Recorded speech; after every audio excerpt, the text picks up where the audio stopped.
25th June of 2025, protests in Kenya led to significant destruction of property, business disruptions, and tragic loss of life. Ujumbe kwa vijana, kwa watoto wetu.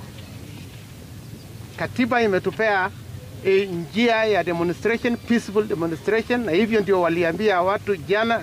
IG alisema walielezea nchi, na hawa vijana pia wenye walikuwa wanafanya demonstration jinsi waliambia police kwamba watakuwa peaceful, na tulitarajia hivyo, lakini ilionekana kwamba kuna vikundi ya watu ambaye hatujaelewa.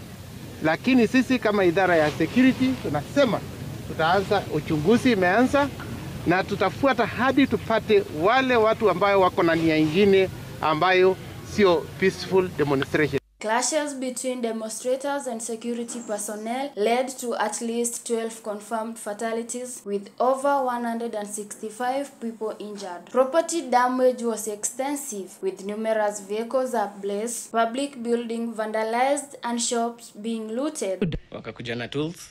They broke the walls. From then on, they got in, but they did not steal too much. They just messed up everything. It's quite painful. Na agency zinaleta hasara sana, si muhimu kwangu.